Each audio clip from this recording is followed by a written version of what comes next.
I just want to invest in people that really want to be the best that they can be.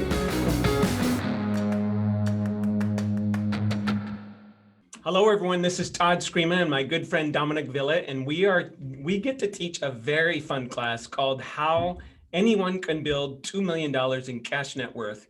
I know that sounds crazy. We're going to explain it all. It's going to make sense. I'll tell you, Dominic is, we're fortunate enough to work together. He's 33 years old. He's doing really well in his career.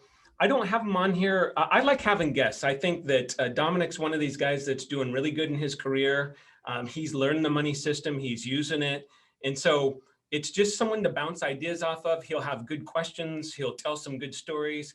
So Dominic, welcome. I appreciate you taking some time. Hey, thank you for having me. And if this knucklehead can follow your system, I think anybody can. Well, I was taught the system by my mentor, Rick Ruby, who he tells a great story on how someone, this gentleman worked across the hall from him, and Rick was always making fun of him and saying, hey, you know, one day I guess the guy walked in and his soles on his shoes were falling off, and he's all, don't you have any money, old man? You know, and making fun of him. He's all, hey, come here to my office. And he pulled out his portfolio and he says, look, I know you're always making fun of me, but I'm decent at making money and I'm really good at saving it. He says, what does that bottom line number say down there? And you're going back like 40 years and it was like 2.6 million. And he says, that's how much money I've got in cash. So why don't you stop making fun of me and I'll show you how to do it. And because at the time, Rick was making a lot of money, but not saving any of it. And that's the story that a lot of people have. So I'm going to, first of all, let me start by giving you the math, because people are like, Todd, you're crazy. The first thing I'll tell you is anyone can have a lot of money. Anybody anyone can make a lot of money and anyone can save a lot of money. You don't need to make a lot of money to have a lot of money. And I'm going to explain that as we go through this. So here's the math. Here's just super simple math. Is if you were to save $1,400 a month and you knew how to invest it to where it would grow at 8% a year, and you did that for 30 years, you would wind up with $2 million in cash. $2 million in cash. Now, at that time, your house will probably be paid off. You would probably be 62 or over, so you could probably get a couple grand a month from Social Security, probably. And you could draw down on this, depending on how much you wanted to deplete it, but you could live on eight grand a month plus Social Security, maybe 10 grand a month. So imagine that. You've got no bills, none, except for electricity and food, and because your house is paid off, and you've got 10, 12, 14 grand a month to travel, you know, whatever you want to do with. Okay. So that's kind of a vision. And I say that in the beginning of this, because if we have a vision, it'll urge us to take more action. And that's really the idea. I'll tell you my story about money. And then I'll ask Dom to share his, and then we'll get into this. We're going to cover two major things. One is the 6 steps to saving money, and then the actual budget on how to actually do it monthly. And so I'll explain each of those two parts. My story with money, I've said this before, my parents divorced when I was 2 and remarried when I was 3.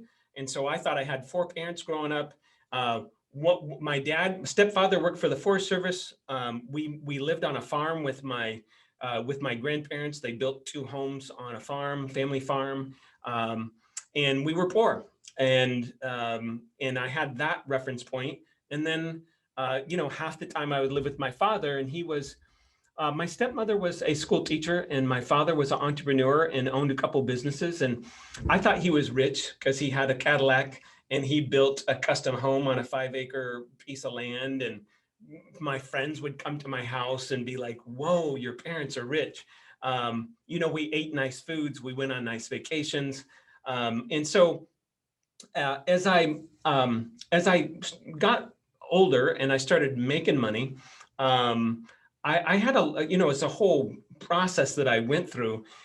I was always naturally conservative. I still am. I know this may sound crazy, but to this day, I will go to buy a pair of shoes and I look at them and they cost $200. And all I can think of is I'm in a 50% tax bracket and those shoes cost me $400. And I stop and think, do I really want to spend $400 on these shoes? And if yes, I buy them. If no, I don't. But I grew up conservative. I remember graduating college, I had about $4,000 in credit cards, and it was a weight on my shoulders that I just hated. And I ended up paying off in a year or two. That felt a lot better. And then my last story that really made an impression on me, really changed the trajectory of my life, is I was taught this personal budget. This is going back about 24 years. I was about 3 years into the mortgage business. I was making pretty good money. And I did the budget and I saved $5,000. And I just hit me. I thought, if I did this every month, what would that turn out to be?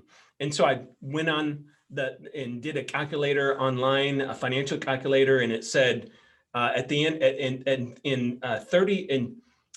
I was 25 years old at the time, so I'm 50 now. So when I was 50, I was going to have $8.6 million, and it hit me. And the hit was, this is how people do it. They save every month, and they wake up 25 or 30 years later and they have this mountain of money. And that, I have a lot of other stories about money, but that was those reference points that I just mentioned. Those were some big ones for me on how my relationship with money has changed over the years and how they've grown, and some epiphanies I had. Dominic, tell me a story about money with you. Yeah, so I have a somewhat similar relationship with money to you, but maybe not one half. So I grew up in a family, I would call it, upper middle class, and we never went wanting for anything. We were incentivized to do well in school and do well in sports. And as long as you did well in those two avenues, everything was going to be kind of covered and taken care of. Fortunate enough not to have student debt and really not have to worry about anything growing up. So that was one great aspect of growing up. The downside is it never really taught me the true value of money, what it means to work for your money, what it means to spend it, what it means to budget it. So as I got older, I didn't quite have that instilled in me. And then enter kind of the workforce with you guys. Once I first started working, I don't think I have ever been broker than when I first started trying to be a loan officer, developing my business.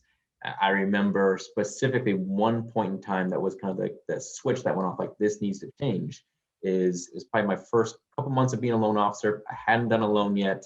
And I remember driving to get gas to go meet a real estate agent. And at that time, my credit card was maxed out. I only had one. My debit card was drawn down to 0, and I couldn't get gas. And to make it to the meeting I had to go to, I had to call a buddy who came down, gave me $40, filled up the tank, finished the meeting. And at that point, I'm like, this is no way to live. I need to start saving more, but also need to start like producing more. So after that is really when kind of the tide changed, where it's let's focus on savings, let's focus on making more money. And then making more money was that first step. And then when I started making more money, I didn't have that foundation to truly value it. So I was kind of like Rick when he was younger, in the sense that I was spending things without saving. Then when you kind of go through the ebbs and flows of the markets, that's when you really start learning the value of saving. And that's where kind of coaching came in and gave me the foundation on how to do it correctly. So that's kind of where I'm at now. Yeah, well, listen, I was talking to Dom before this call. He's been learning about this for a good 5 years. And I want to give him some credibility on this call, because I don't have him on this call because he's like, oh, I'm all that in a bag of chips. But I can tell you, without disclosing a lot of personal information about him, he saved more money than most people make by double last year. So he's 33 years old. He's saving a lot of money. He's following the system, and it's working for him. And Dom, my question to you is, what is it about you saving so much money and being so into this? What do you think that's going to do for you? Why do you do it? Well, the whole thing, and that motivation is really a big key of it. And I think it's similar to you, where you saw, hey, myself at X age, I potentially don't have to work. I don't have bills. I can live whatever lifestyle I want to. And right now I'm at that young kind of vivacious age where I have the energy to work. And if we can have the energy to work and then put things aside so we don't have to work, and we can basically provide all the opportunities that I was provided as a kid to my kids and their kids consequently, that's ultimately the main goal. And that's the main driving force in all this right now. Yeah. A couple of disclaimers, this whole call's about money. Be crystal clear, money does not make you a better person. So I think the American society says, hey, how much money you make or how much money you have somehow makes life this amazing thing.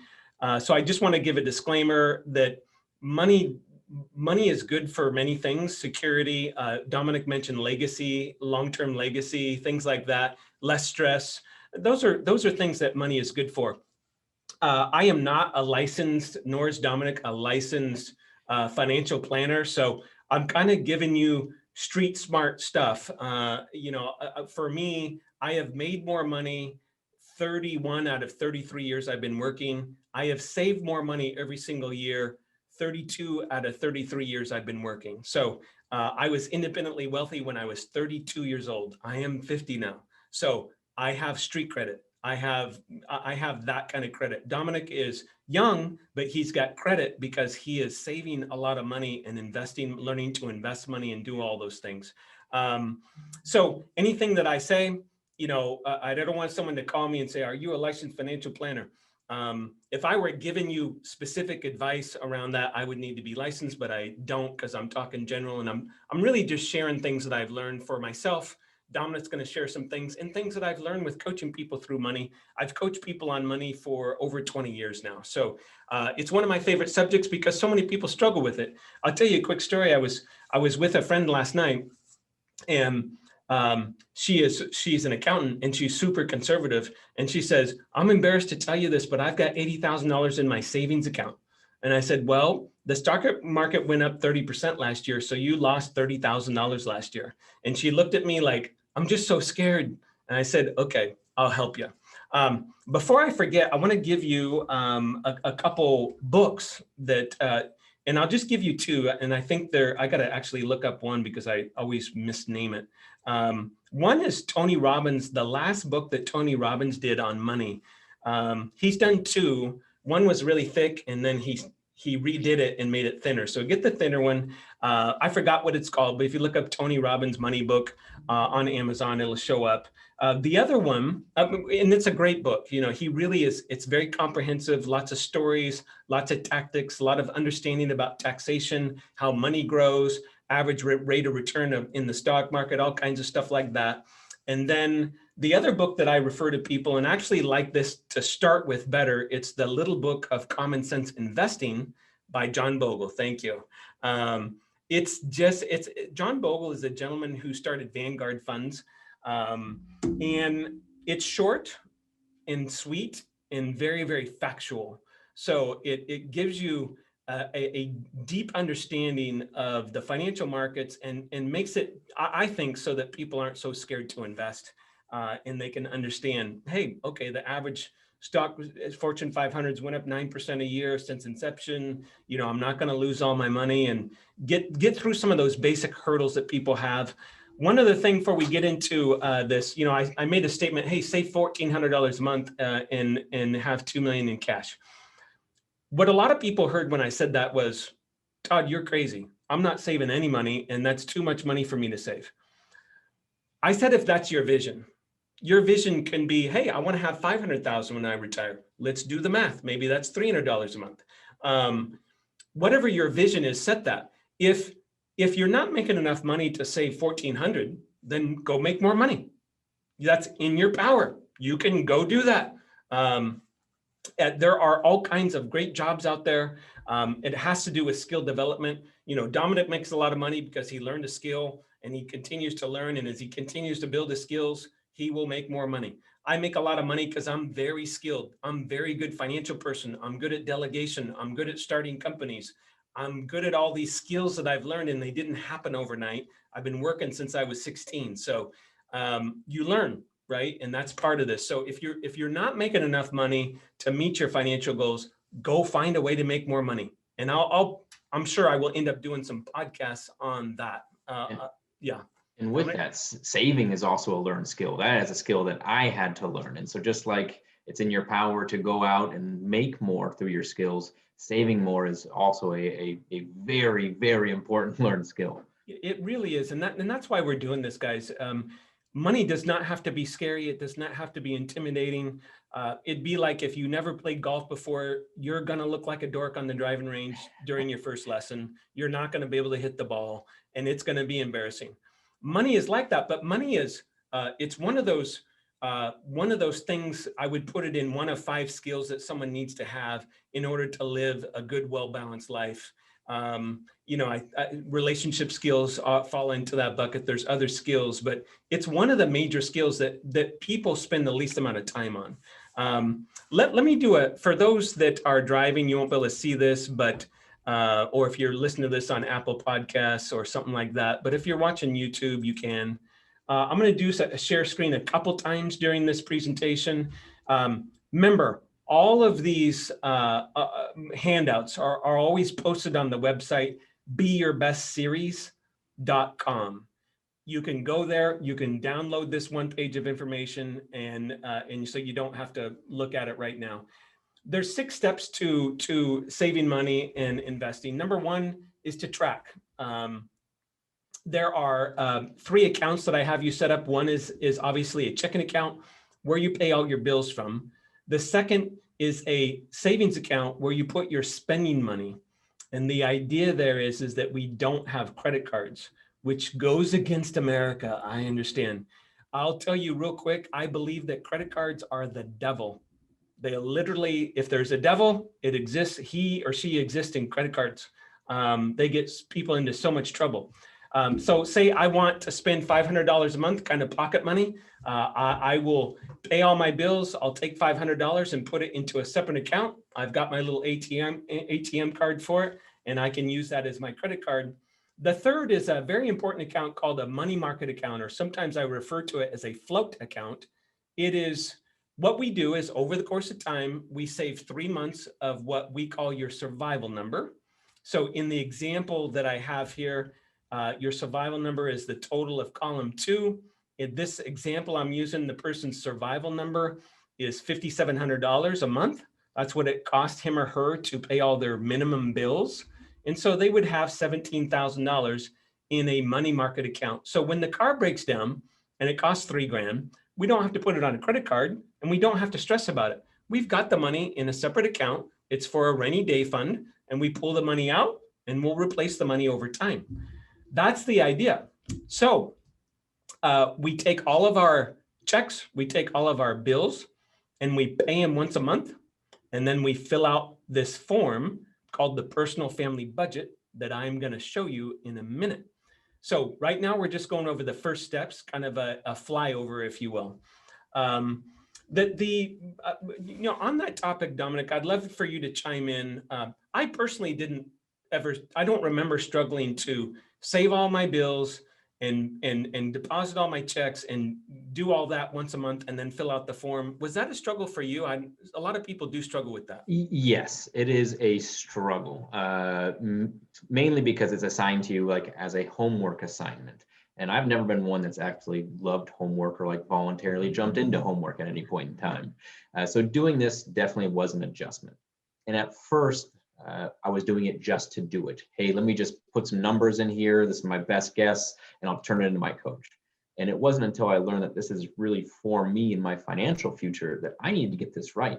It is a great analysis of your own spending trends, what your security net is. And it's also just good to see how much you're saving and kind of start a competition against yourself and where you're at and set concrete goals. As an example, after going through this last year, I said, I'm spending way too much money on clothes. And so as a challenge to myself for the first 6 months of 2020, I said, you're not allowed to buy one single piece of clothing. You also are dining out too much. And so I said, you're not allowed to dine out or order in, I guess, for the first 6 months of the year.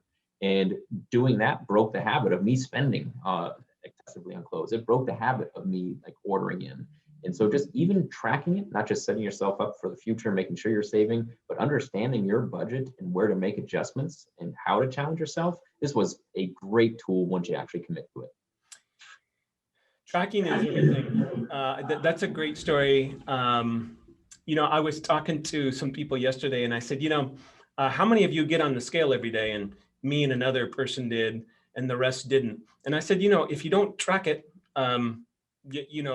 pretty soon 2 pounds turns into 6 pounds and turns into 12 pounds. And the same thing happens with money. And that's what Dominic's saying. It's like, hey, when you start tracking it and you see, hey, I spent $2,200 on restaurants last month. And you think about, gosh, okay, well, I had to make $4,000 to spend $2,000 because of your tax bracket.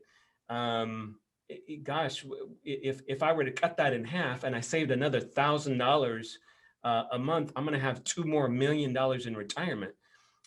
It makes you question your expenses, just like my shoe story. So that's great. The second one is be debt free.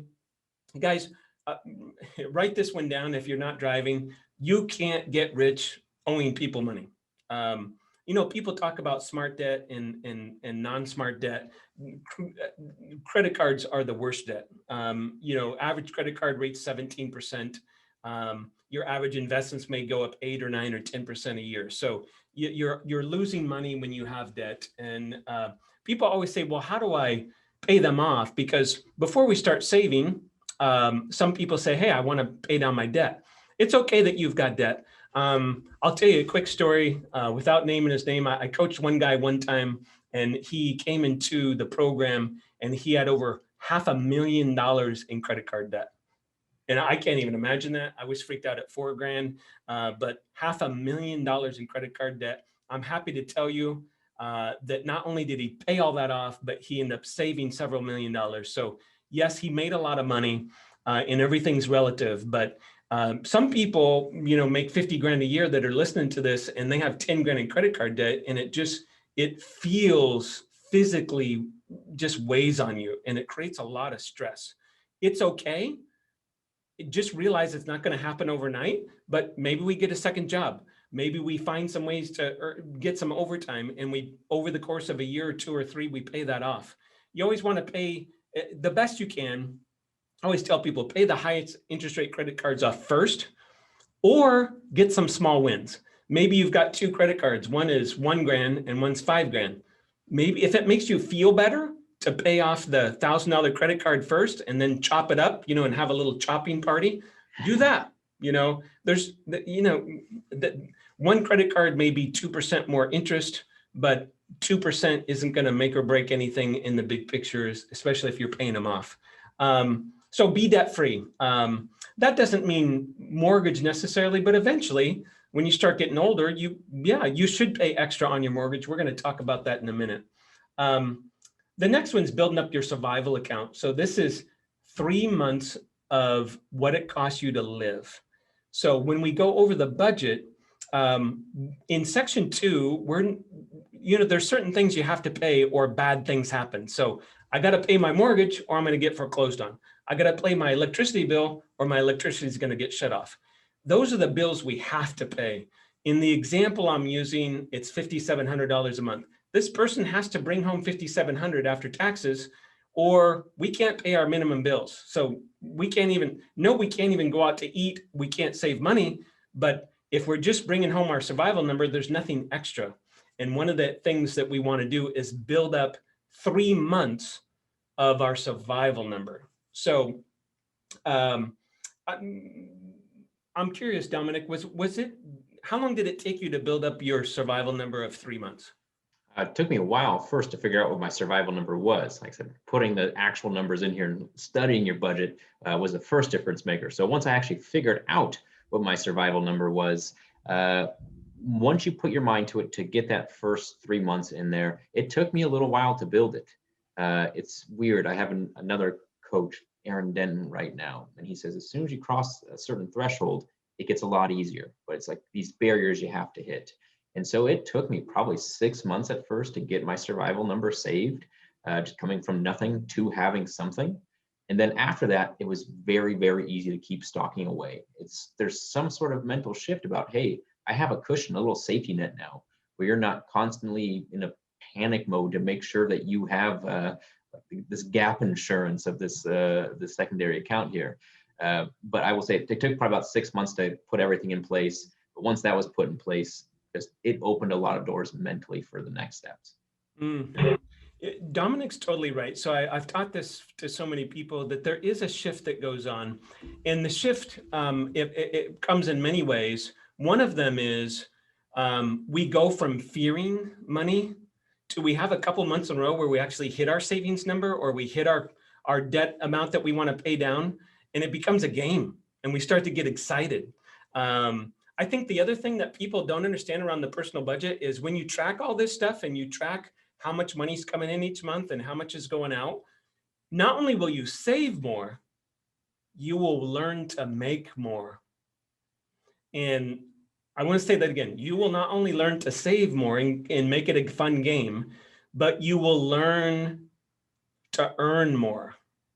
And I can't quite explain it. Anyone who's done this for a while agrees. It's a shift that happens. It's like, hey, why don't I go for that promotion? That's another $1,200 a month. That's another, $800 in take home pay a month, which may mean another $600 a month in savings. Like it just starts to translate. And every single person I've ever taught this to that sticks with it, they have that epiphany, and it doesn't take a lot of time. Usually it's about 6 months in and they start to understand, it just starts to click. Nothing we're talking about today, by the way, is a quick fix. I think this is one of the main reasons that people don't work on this is they don't wake up and all of a sudden we're saving, $5,000 a month or something. It does not work that way. It's arduous. It takes a long time. This budget, my challenge to all of you is once you start doing it, never, ever, ever stop. I literally have every single budget I've done for about 24 years saved. I've done it every single month religiously. It's one of those habits you want to get into and don't ever get out of it. You never stop. I don't care if you're 60 years old, you're still doing it. This was painful to start, and this was not fun because I've been doing this about 5 years. This was not fun to do for probably the first 2.5 years. It hasn't really become fun for me until these last 2 years where I'm actually like, hey, this system has taken hold and we're able to allocate. The savings numbers are much bigger now, but it was not fun for the first, like say 2.5 years as you're struggling to get your budget in order, struggling to save. And what made you keep with it? What made you keep with it? I'm a very, very competitive person. And so once I set that objective, like this is a goal I'm going to have for myself, how are we doing this? And it's a combination of making more, but then it's also where can we cut back and where are we analyzing the budget to where we can remove some items that are definitely not necessary. So for me, it was just a matter of turning it into a game where I'm beating myself. And it's hard to figure out. Most people want that immediate gratification of if I'm doing this and I'm being competitive, I want to win. So you have to turn little things into wins. Like, hey, my dining out budget was 30% less this month than it was last month, and I had a good month. Awesome. Hey, I was able to save, X amount more.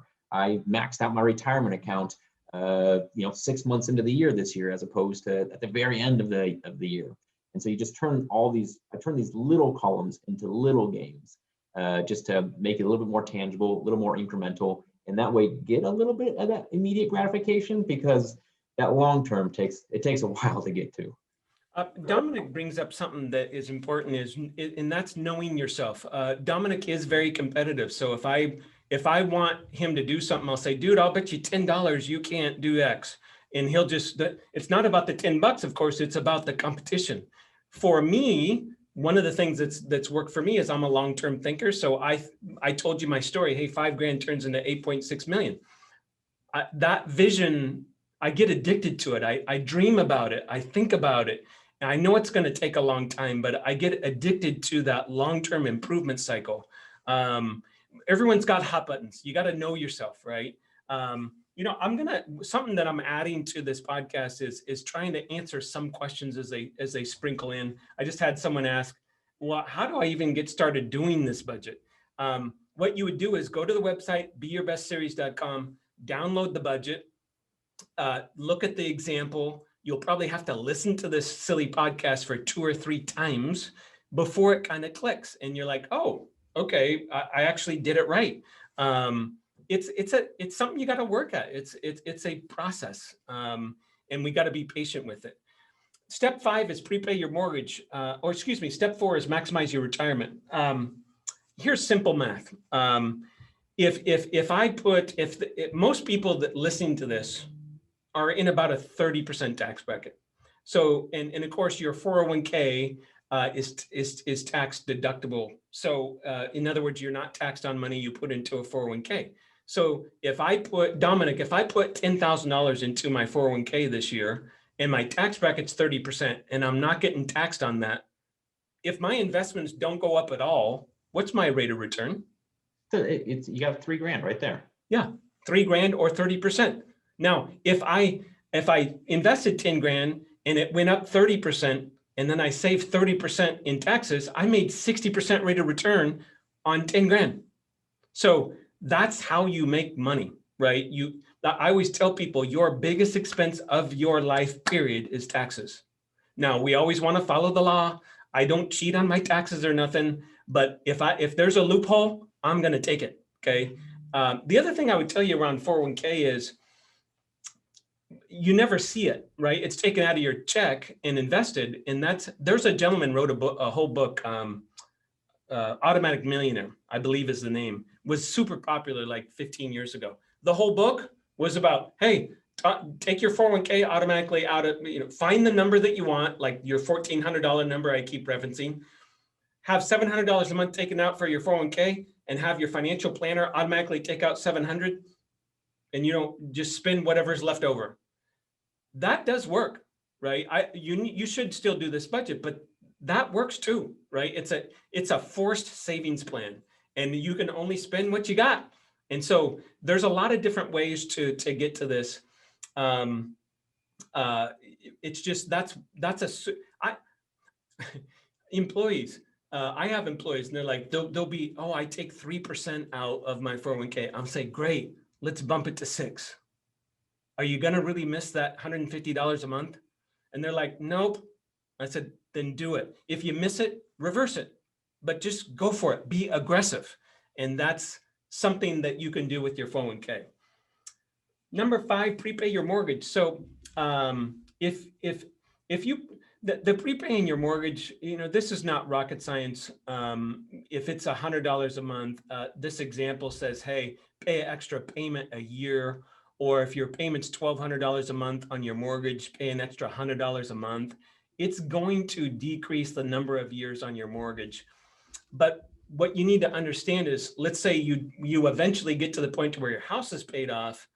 That money that you were paying is now savable. So there's a double effect. Not only did you get rid of a bill so you can save more money, but you don't have a bill, and you're not paying interest on a debt. Okay. So that's a very simple one that I don't care if you start with an extra $50 a month, but start prepaying your mortgage at least a little bit. That's a simple wealth saving tip. The last one is something that I'll ask Dominic about. So investing in mutual funds. So quick education on this. If you look at the S&P 500, I know what I use is Vanguard's Admiral Fund, which is the Fortune 500 largest companies in America, and whatever money I put in there gets divvied up amongst those 500 companies. On average, that fund has gone up the rate of return on that is 9.2% a year after fees. And I use Vanguard funds because their charge on that fund is it's 4 basis points a year, so 0.04% a year. Most financial planners, you can pay up to 1% a year. So it's literally 1/10 to 1/20 the cost of you don't need a financial planner because the stock market's doing it for you. The S&P is the S&P. It gets rebalanced every month, and you're investing in the 500 companies that's in the S&P. If that's all you did, you don't need to know stocks. You don't need to pick stocks. You don't need to do all that. Then you're going to get a good rate of return. So that's what you start investing money. And I tell people, until you got $1 million, don't worry about investing in anything else. There are people, when people are more advanced, where they invest in other things and they have rental properties and they start businesses, and that's a whole different subject. But don't do those things until you have money, because what I see is people start doing things like that and the business goes under and they lose their 100 grand they had saved. And they're like, Todd, what the hell? I'm ruined for life. I'm like, well, number one, you're not ruined for life, but you did make a big mistake. And that is, when you got money, you got to protect it. It's like sitting on the eggs, and you got to protect the goose has to protect the eggs. So just curious, because Dominic and I haven't talked about this. As you're investing, what do you invest in and what runs through your brain? Yeah, so we had this conversation. We sat down one-on-one 2 years ago where you recommended the common sense investing. And it just honestly, I dove into Vanguard. Vanguard is where I kind of put all the focus on. And so it is basically just ETFs and mutual funds where you're going for, the S&P 500, taking an average of those, and you're just parking it there. And so I have us on, and 2 years ago, I started, you said $1,400. I said $1,500. My financial planner just deducts every single month, and it goes into just ETFs. Love it. What I would say about other things, that there's nothing wrong with someone having rental properties, for example. The mistake that people have is they sink all their money into that. And so if you had, let's say someone had $500,000 and they were going to take $50,000 and buy a rental. There's nothing wrong with doing that. But people don't educate themselves. Find a mentor, find a rich uncle that has 20 rentals and learn from him or her. You got to educate yourself on whatever business you're getting into. A couple of years ago, I started a home building business, and it's something I always wanted to do. And I know some of the biggest developers because of what I do. I met with them. I met with them on Saturdays, and I said, "Hey, can I take you to lunch and just pick your brain to death about this development business? Because I'm developing land and building homes."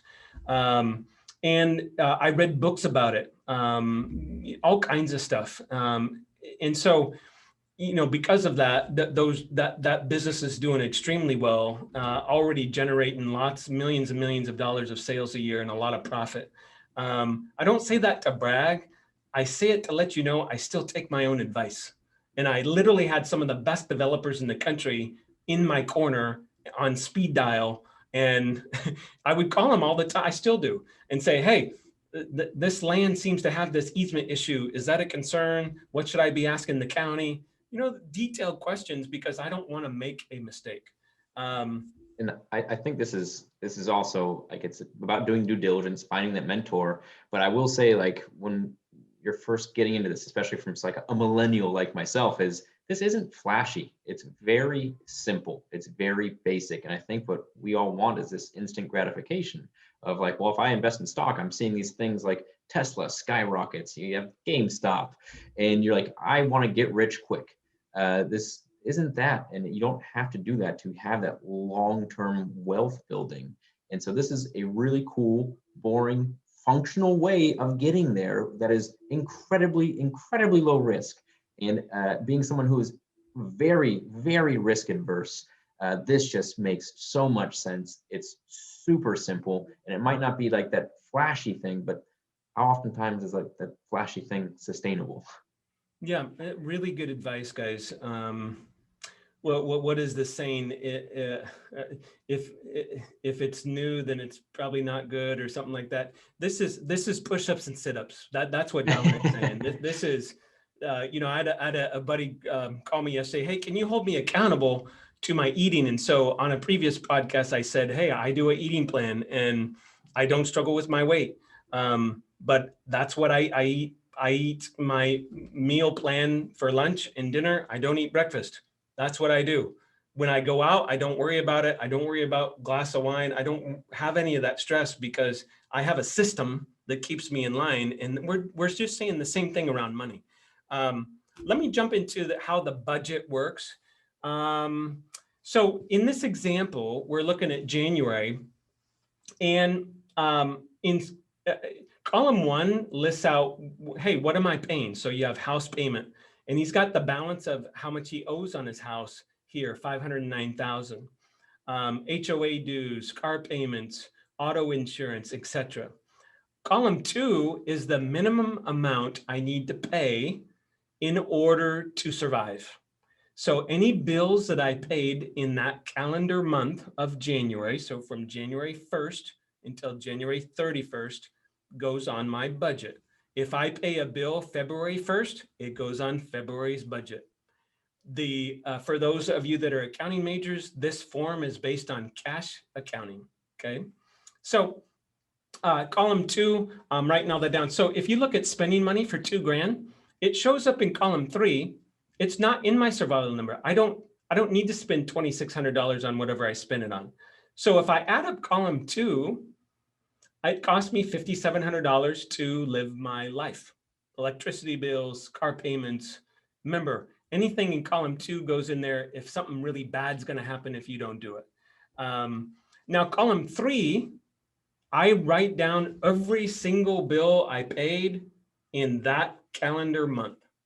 So this person's, they paid their mortgage, they paid a $748 car payment, auto insurance for $315. They had 2 credit cards that they paid on, a gas bill, a water bill for $71 a month. Every single debit to my checking account shows in column 3, and then I added up. And for this person, this example, I added up to $19,143. Column 5 is very simple. It's every single credit, every single check I deposited to my checking account in the month of January. So you see this person had $18,500 in some paycheck, and then he got, looks like rent. It looks like he has a rental property and he got $600 in rent. So it added up to $19,143. Here's the secret. Column 4, that's where we save money. And there's really only 3 forms of savings. Number 1, it's extra money we paid down on our mortgage. So if this person paid an extra $100 on their mortgage, it would show in column 4. Money that I paid to my stock account, like in this case, this person sent $2,000 check to Schwab to invest. Any money I put into my money market, so any outside savings, and then my 401k. This person didn't contribute to their 401k this month, so there's a 0 there. But if my company took out $400 from my check, I would put $400 there because that's a form of savings. And then I play the game, as Dominic said, to see if I can hit my savings goal. This person actually saved $5,700, so they are saving a lot of money. Everything's relative. So, there are people listening to this podcast that make $2,000 a month, and there's people who make $200,000 a month, and everything in between. This budget works for anybody. It's just the relativity changes. So this is how much I saved, and I'm trying to hit that saving, whatever my savings goal is, I'm trying to hit that every single month as much as I can. If I don't hit it one month, I don't beat myself up. I just see if I can make it up the next month. Sometimes I don't, right? On the bottom here is some tracking. It tracks how much is in my money market. Remember, that's that 3-month survival. Then it says how much money should be in my money market. So I have $6,500 in there. I should have $17,000 when it's fully funded. This is my favorite column. It says column 4 divided by column 5, and it measures what percent of your deposits did you save. I've got a simple scale for this, and that is if you save 10% of your deposits. So this person deposited $19,000. That would mean 10% is $1,900. That would be 10%. 10% in savings of how much money you deposit each month, you're going to be able to retire someday. 20%, you're doing good. 30% or more, you're going to be wealthy. That's very simply put, but I know Dominic and I were talking before the call. Last year it was 50% of his deposits went into savings. I know for me, again, I'm really good at this and been doing it a long time, but my percentage is in the 90s. Literally 90% of what I deposit goes into savings. But I've been doing this form for 24 years. So Then you've got how much I save year to date. So that's a calendar year. So this person is in January, first month, they save 5,700. So year to date savings is 5,700. What is my cash net worth? That is any cash you have to your name, 401k, stock investments, mutual funds, any cash assets you have. And then the total net worth includes your real estate equity. So this person has a house that they have $75,000 in equity. And so their total net worth is 166,000. And at the very bottom, it's got a giving column, and that is how much money we've given away to charities and family members, and any money you've given away year to date, which is a magical little section, because the saying is you got to give to live. And by tracking it, it forces us to help people more. And I think it's, again, one of my favorite things on the personal budget. So Dominic, I know I covered a lot. As you were learning this personal budget, I would like to know, what was the toughest part for you and how did you overcome it? And secondly, what is your favorite part to the form? So the toughest part was getting me to be honest about the numbers and actually invest the time. This is something that, I came from a mindset of, hey, I'll just make more and it'll all kind of work itself out. So getting myself to mentally commit to the form, being honest about the numbers, doing it on a monthly basis was the hardest kind of habit to start developing. From there, my favorite part of the form is how much money I save every month. That is by far my favorite piece of the puzzle now.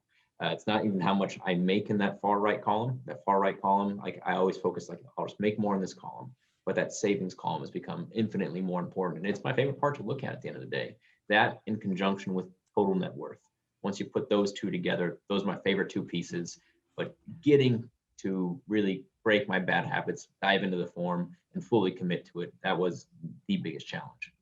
So how did you overcome that? Because what I did is I've got the third week of the month, I think it's on a Wednesday.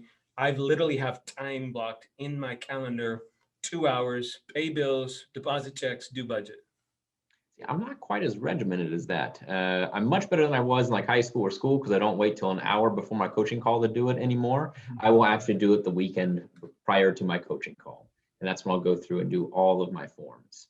And I have it set up where I'm able to, I do have credit cards. I literally pay them off as soon as I use them just to rack up points. And so that's one thing I don't quite adhere to in the system, is I do have credit cards, but I divided it up, and it took a little bit of a process to make sure I'm dividing all the expenses up correctly, so they're easily able to kind of analyze where the expenses are going to. Are they business? Are they personal? And just making sure I kind of have the buckets on my end to properly count. Once I set up a system to make the expenses easy to count, it made this so much more tangible and so much easier to dive into and get done.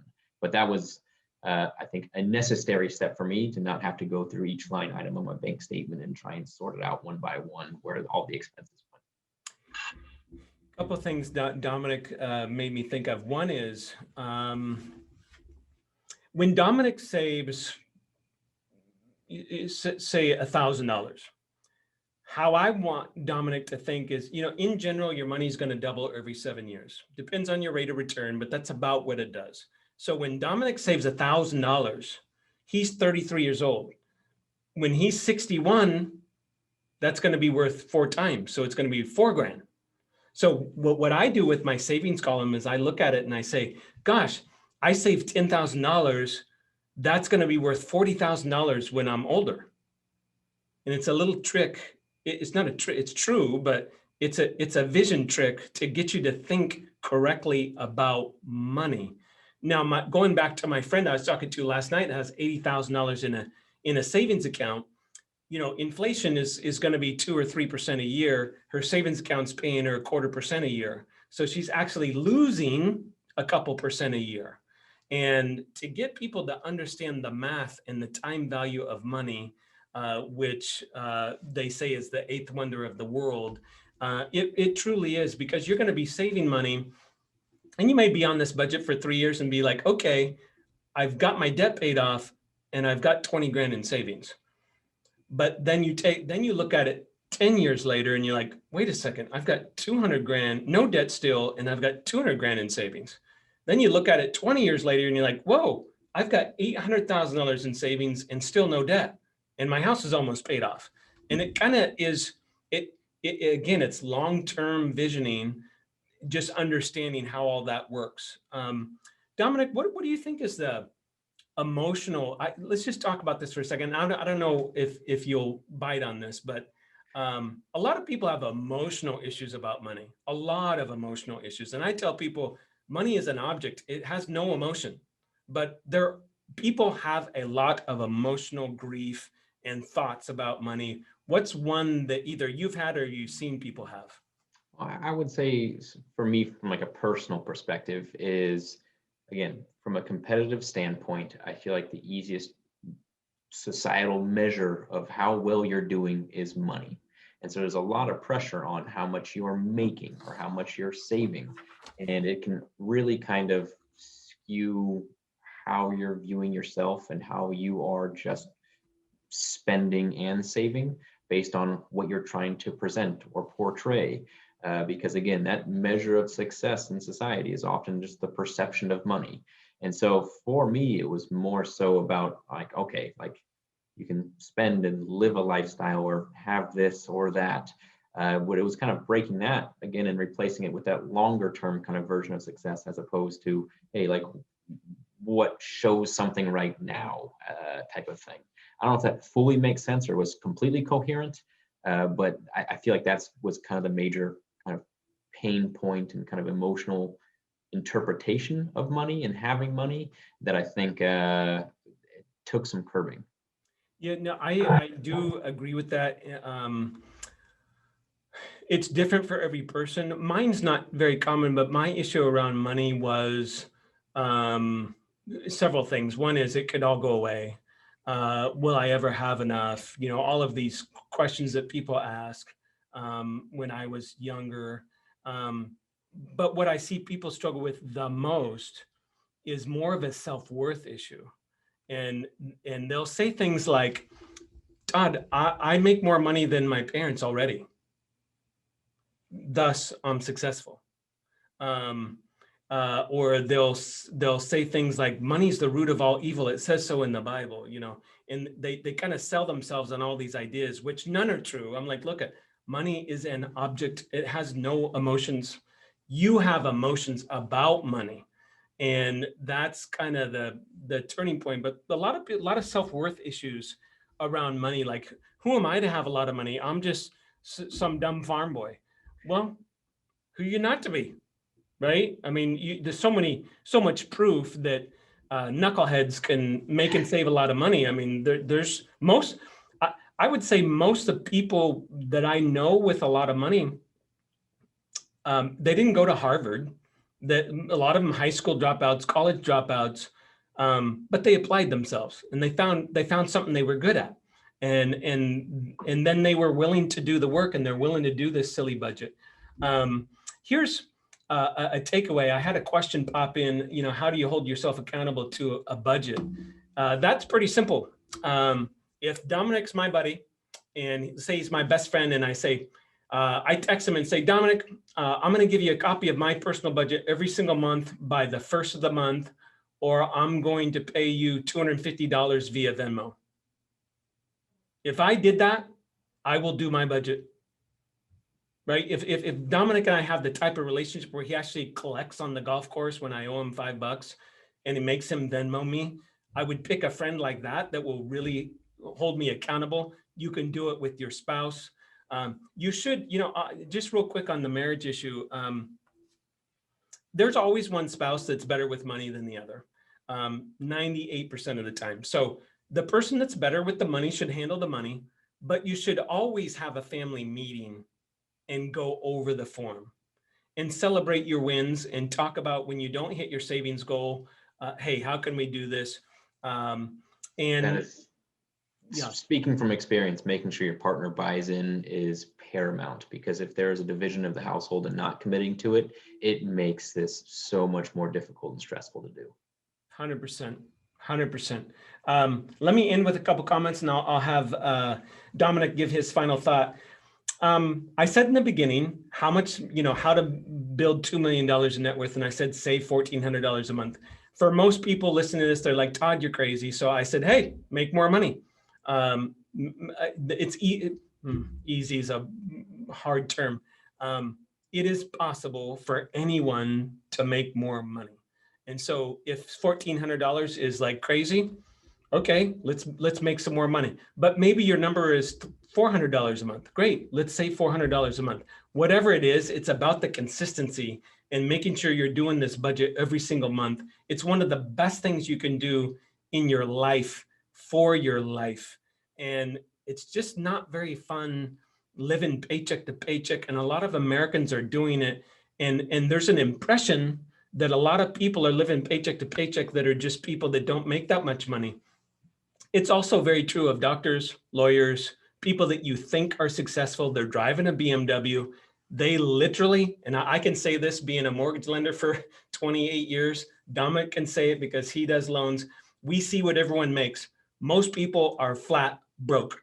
That's the truth. Most people don't have, if I can say this, a pot to piss in.